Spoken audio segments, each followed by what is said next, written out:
Hey guys, Matthew Monas here, and the iPhone event has come to an end. And we have 3 brand new iPhones hitting the market. The iPhone 8, the iPhone 8 Plus, and the iPhone X. I'm gonna start with the 8 and 8 Plus. They look a lot like the iPhone 7 and 7 Plus, but the big difference is that they're no longer completely aluminum. They're now made out of glass. Now that glass, Apple says, is the strongest in the business. And the reason why they went into glass is because they added wireless charging.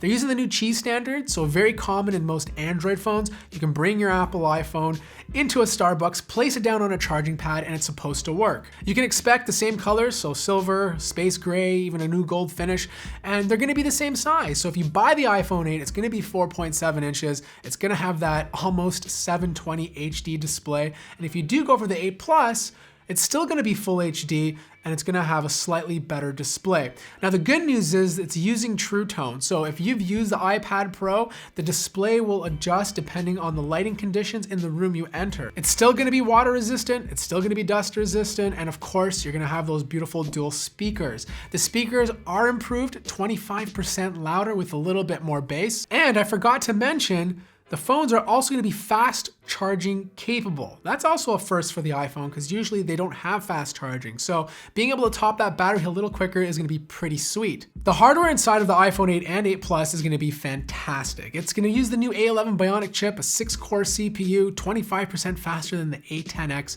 and 70% faster than the A10. That's a big jump in performance if you think about it.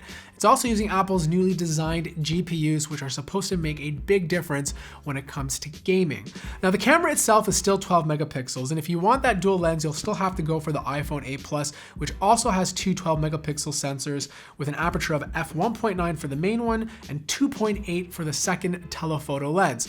Now you're gonna have that portrait mode, which allows you to take that nice blurred background depth effect, but there is a new software feature called portrait lighting mode. So when you're doing that type of photo, and let's say the subject's face is a little bit dark or you want to add some sort of light to it, you can use portrait lighting and select very specific settings to give that subject light on their face. With that being said, it's still in beta, but it is coming available for iPhone 8 Plus users in the very near future, so we'll all get a chance to play with it. There is no OIS on the telephoto lens, but there is on the main sensor. Apple says these sensors have the highest quality video capture on the market. I find that very hard to believe, and that's something I'm definitely gonna test when I get my hands on these devices. Now, one thing that is cool, if you're shooting at 1080p, you can now shoot up to 240 frames per second. So you can get some really nice slow motion footage. So that pretty much wraps up the brand new features of the iPhone 8 and 8 Plus. Not overall too exciting, nothing revolutionary, just nice spec upgrades and a few design changes. If you want to get your hands on one, pre-orders open up on September 15th.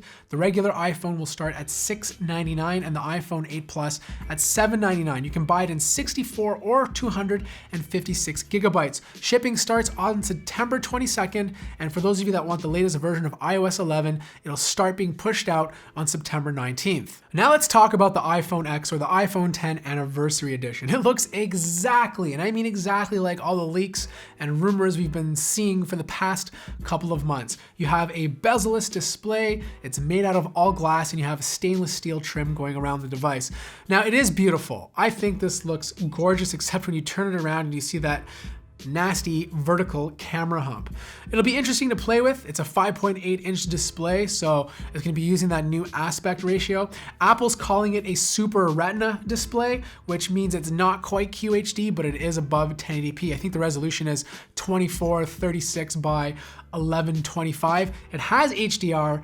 3D Touch is still built into it, but you are gonna notice that Touch ID is no longer there. Instead, they're gonna be using Face ID, which is their form of facial recognition. Based on the demos they showed, it looks a lot more intuitive and a lot more easier to use than some of the other standards that are currently on the market. Again, I'll have to test it out for myself, but it's supposed to use IR, it's supposed to be able to 3D scan your face, it's constantly checking your movements when you're looking at it so that it knows it's you when you unlock your phone.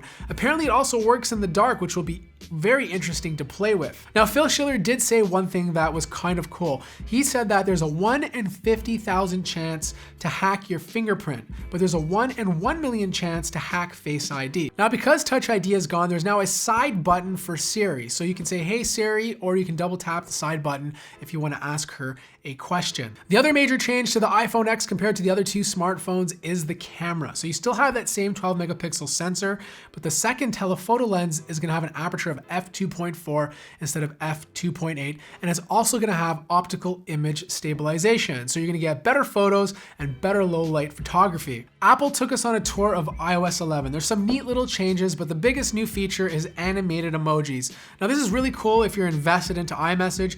Basically, you can take an emoji, it will map your expressions on your face, whether you're happy or you're sad, and you can record your voice to it and then send it to a friend. Oh, and one more thing I forgot to mention is augmented reality. This is probably the most important update out of this whole event. Mobile augmented reality looks great on the iPhone. They have these game demos where basically you look at a table with your smartphone, a whole thing is set up, you can control these bots to fight other bots and then move around the table to get in closer and move back out. It just looked a lot more intuitive and a lot more advanced than some of the things we've seen already. So I'm very, very excited to play with those new features. So if you want to get your hands on the new iPhone X, you're going to have to wait until October 27th to pre-order, with shipping dates starting on November 3rd. And the kicker is it's going to cost you $1,000. Apple also announced brand new 4K HDR TVs and a brand new Apple Watch Series 3 with LTE connectivity. All the phones, all the products that I talked about, except for the watch, have HDR10 and Dolby Vision support. So that wraps up my summary of Apple's event today. Let me know what you think of it in the comments below. Are you going to be getting an iPhone? And if you are, which model are you going for? Thanks again for watching. If you liked it, hit the like button. If you're new to the channel, subscribe. And as always, I will see you in the next video.